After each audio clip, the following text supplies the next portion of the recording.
የአሜሪካ ፕሬዚዳንት ዶናልድ ትራምፕ አስተዳደር ኢትዮጵያና ኤርትራን ጨምሮ ከ75 ሀገራት ለሚመጡ ዜጎች የስደተኝነት ቪዛ መስጠት እንዲቋረጥ ወስኗል። የኤርትራው ፕሬዚዳንት ኢሳያስ አፈወርቂ የብልጽግና የቀይ ባህር ፍላጎት በኢትዮጵያ ሕዝብ ላይ የታወጀ ጦርነት ነው ሲሉ ከሰሱ። የኢትዮጵያ መንግስት ባለፉት 6 ወራት ውስጥ ታይቶ የማይታወቅ ከፍተኛ የገቢ መጠን መሰብሰቡን አሳውቋል። ጤና ይስጥልን፣ እንደምን አላችሁ?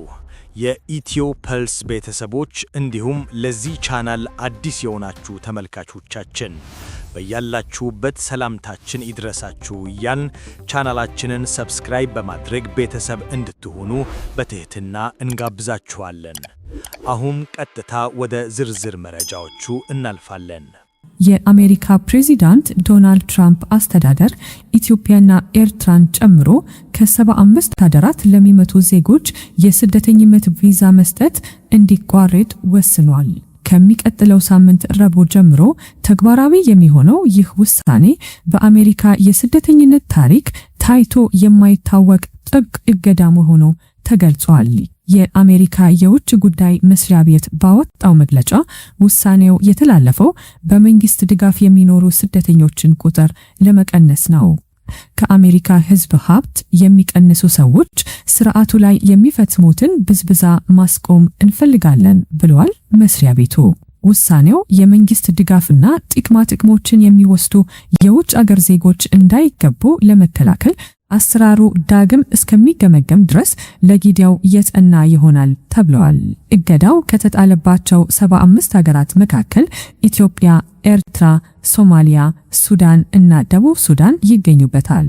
በተጨማሪም እንደ ሩሲያ፣ ኢራን፣ ግብጽ እና ሶሪያ ያሉ አገራት በዝርዝሩ ውስጥ ተካትተዋል። ከምስራቅ አፍሪካ ደግሞ ዩጋንዳ፣ ሩዋንዳ፣ ታንዛኒያ እና ሪፐብሊክ ኦፍ ኮንጎ ውሳኔው እንደሚመለከታቸው ተገልጿል። የአሜሪካ የውጭ ጉዳይ መስሪያ ቤት ምክትል ቃል አቀባይ ቶሚ ፒጎት እንደገለጹት የቆንሱላ መኮንኖች ከእነዚህ አገራት የሚመጡ የስደተኛ ቪዛ ማመልከቻዎችን እንዲያቋርጡ ትዕዛዝ ተሰጥቷቸዋል። ይሁን እንጂ ውሳኔው እንደ ጊዜያዊ ጎበኞች ወይንም ለንግድ ስራ እንደሚጓዙ ሰዎች ያሉ ስደተኛ ያልሆኑ ቪዛ ጠያቂዎች ላይ ተፈጻሚ አይሆንም። በአንጻሩ ግን የስደተኝነት ጥያቄዎች፣ የዜግነት ሂደት እና የግሪን ካርድ ማመልከቻዎች በጊዜያዊነት ታድገው እንዲቆዩ ተወስኗል።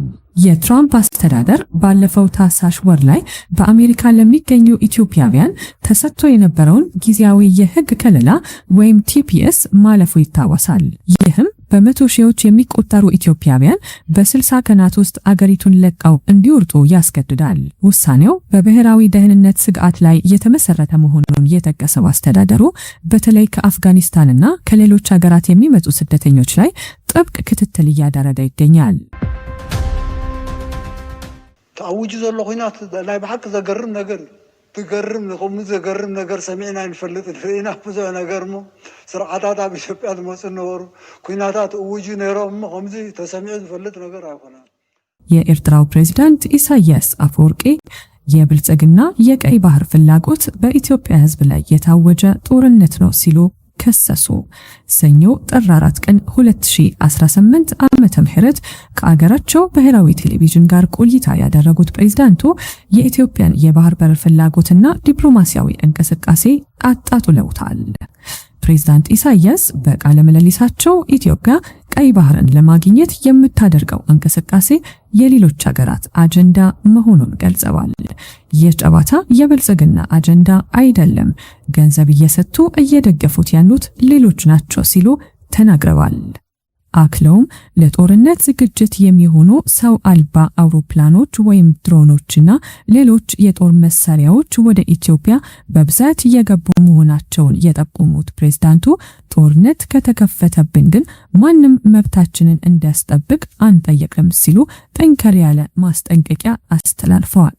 ከፕሪቶሪያው ስምምነት በኋላ ከኢትዮጵያ ጋር ያላቸው ግንኙነት የሻከረው ፕሬዝዳንት ኢሳያስ ከግብጽና ከሳውዲ አረቢያ ጋር ያላቸውን ወዳጅነት አጠናክረዋል።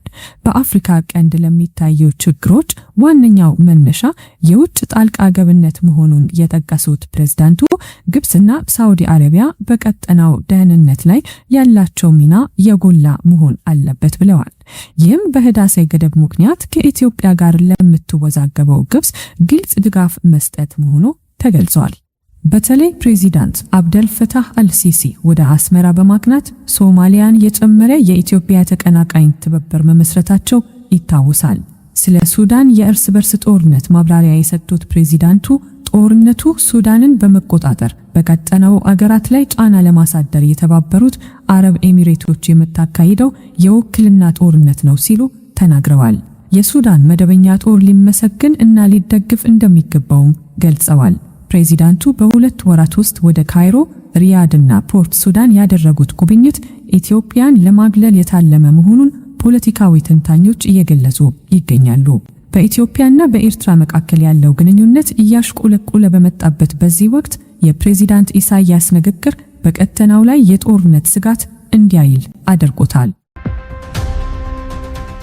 የኢትዮጵያ መንግስት ባለፉት 6 ወራት ውስጥ ታይቶ የማይታወቅ ከፍተኛ የገቢ መጠን መሰብሰቡን አሳውቋል።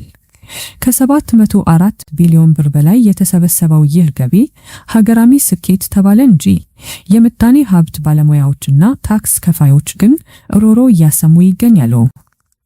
የመንግስት ኮሚኒኬሽን አገልግሎት ባወጣው መግለጫ ባለፉት 6 ወራት መሰብሰብ የተቻለው ገቢ ከእቅዱ 10 በመቶ ስኬት የታየበት መሆኑን ገልጿል። ይህም ካለፈው ዓመት ተመሳሳይ ወቅት ጋር ሲነጻጸር የ63.7 ቢሊዮን ብር ብልጫ አለው። የገቢዎች ሚኒስቴር ይህ ስኬት ኢትዮጵያ የውስጥ አቅሟን በማጎልበት እያንሰራራች ለመሆኑ ሁነኛ ማሳያ ነው ሲል ገልጾታል። ይሁን እንጂ የፋይናንስ ባለሙያው ዶክተር አብዱል መናን መሐመድ ከፍተኛ ገቢ መሰብሰቡ ብቻውን እንደ ስኬት መቆጠር የለበትም ይላሉ።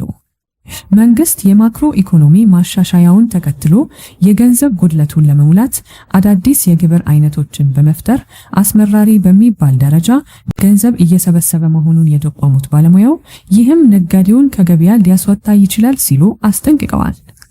ዶይቼ ቬለ ያነጋገራቸው ነጋዴዎች በበኩላቸው ዘንድሮ የተጣለባቸው የግብር መጠን በከፍተኛ ሁኔታ እንደጨመረባቸውና የንግድ ፈቃዳቸውን እስከ መመለስ የሚያደርስ መሆኑን ገልጸዋል።